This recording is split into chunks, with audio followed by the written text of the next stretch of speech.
Klub-klub Eropa incar pemain timnas Indonesia dari mulai Rizky Ridho sampai Jay Itzes serta Calvin Verdong. AFF mulai ragu dengan Malaysia karena tidak lakunya tiket ASEAN All-Star vs Manchester United sangat sedikit peminatnya. Ambisius ingin permalukan Indonesia di GBK. Timnas Cina malah kehilangan pilar utama jebolan Real Madrid ini harus absen serta beberapa pemain mengalami cedera parah. Selengkapnya hanya di Reason Champion. Sebelum kita membahas beritanya lebih lanjut, ada baiknya teman-teman memberikan like-nya ke video ini, karena like itu gratis. Terima kasih.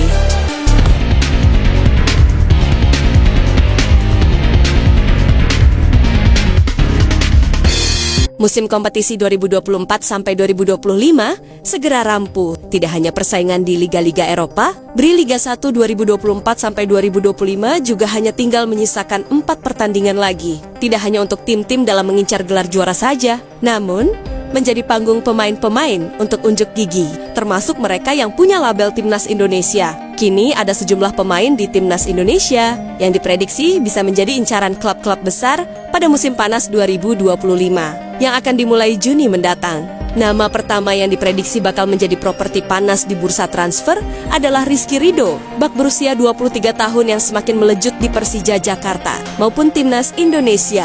Ia sulit tergantikan di lini belakang Persija musim ini dengan bermain sebanyak 28 kali. Atas penampilannya yang konsisten dan semakin siamik di sepanjang musim ini, tak menutup kemungkinan Rizky Ridho menjadi incaran banyaknya. Dengan kontraknya yang tersisa 1 tahun lagi di Persija, tak mengherankan jika sang bak menjadi incaran sejumlah klub, tidak hanya dari tim di tanah air. Klub-klub Eropa seperti Venezia, Como 1907 FC, Oxford United FC Vedender, dan AS Transit disebut-sebut cocok untuk pemain asal Surabaya itu. Adapun nilai pasar Rizky Ridho saat ini mencapai 8,7 miliar rupiah. Nama selanjutnya adalah pemain keturunan Indonesia Belanda, Calvin Verdong. Verdong sudah mencatatkan 100 pertandingan untuk NX Nijmegen di Eredivisie. Dari jumlah itu, ia mencatat 4 gol dan 6 assist. Kini mulai banyak klub yang memburunya. Meski kontraknya di NEC masih berlaku hingga 2028, bahkan klub raksasa Belanda PSV Eindhoven disebut-sebut sempat ingin meminangnya pada jendela transfer musim dingin kemarin. Dengan nilai pasarnya yang berada di kisaran 43,4 miliar rupiah, Verdong bisa menyusul jejak Cavendish dengan bermain di Liga Jerman atau mencicipi atmosfer di Liga Italia serta Liga Spanyol. Nama terakhir dari daftar ini adalah J. Bak berusia 24 tahun itu bisa saja meninggalkan Venezia di akhir musim ini jika timnya harus turun ke Serie B. Berbicara performa, Jay Itzes adalah aset terbesar di Timnas Indonesia maupun Venezia saat ini. Ia menjadi langganan di Timnas Indonesia dan menjadi sosok kapten dalam perjalanan menuju gerbang Piala Dunia 2026. Begitu juga bersama Venezia, Jay Itzes bermain 32 kali dan mencetak 1 gol. Bahkan, ia adalah kapten Ilagunari dalam 12 pertandingan terakhir. Sebuah catatan luar biasa bagi seorang pemain Indonesia yang berkarir di Serie A. Nilai pasar Jay Itzes menembus angka 86 miliar rupiah dan kontraknya berlaku hingga 2027. Juventus, Inter Milan, Bologna, Atalanta hingga AC Milan disebut-sebut siapkan.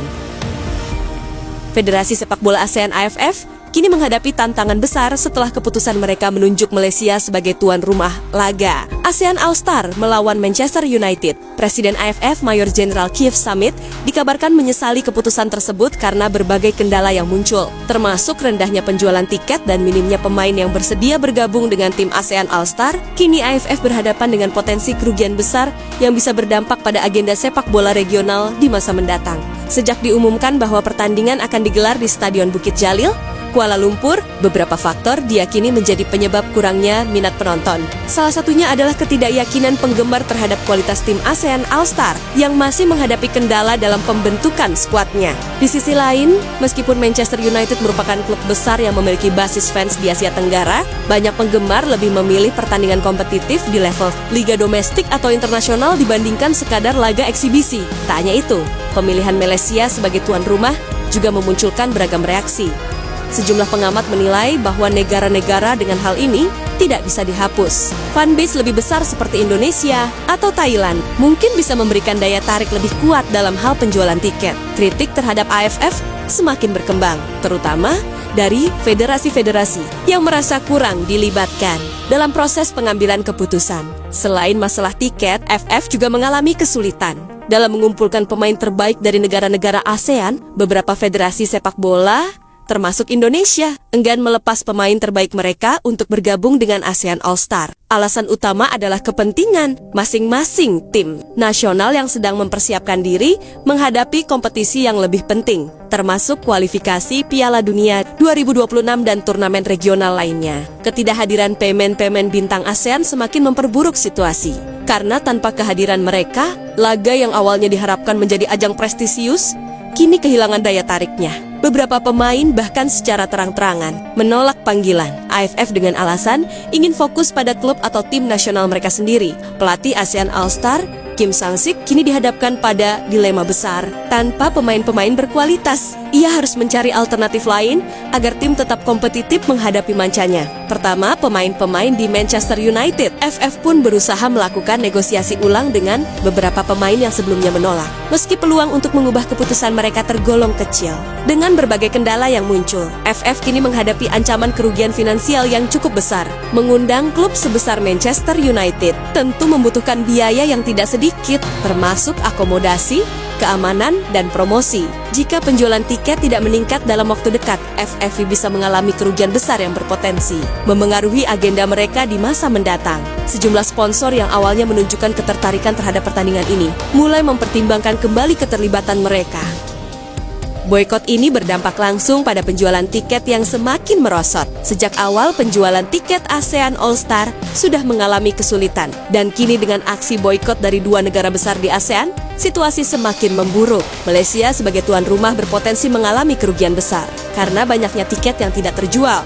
Dan minimnya kehadiran supporter dari luar negeri. AFF juga menghadapi tekanan finansial karena pertandingan ini melibatkan klub besar seperti Manchester United yang tentunya membutuhkan biaya tinggi untuk mendatangkan mereka. Jika laga ini gagal menarik perhatian publik, AFF bisa mengalami kerugian besar yang berdampak pada agenda mereka di masa mendatang.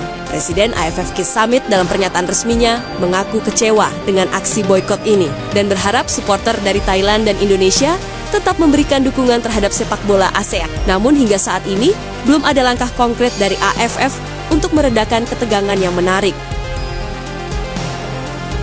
Cina harus tampil dengan skuad pincang. Branko Ivankovic tidak bisa diperkuat oleh dua pemain andalannya karena akumulasi kartu. Pemain Beijing Guan, Lin Liangming, dipastikan dapat tambahan sanksi 1 pertandingan lagi akibat kartu merah saat jumpa Arab Saudi pada 20 Maret lalu. Kala itu, pemain jebolan Real Madrid tersebut melakukan tendangan keras yang membuat pemain Arab Saudi tersungkur.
Sebelumnya, penyerang sayap kiri tersebut dapat sanksi 1 pertandingan saat absen pada laga kontra Australia tanggal 25 Maret tahun 2025.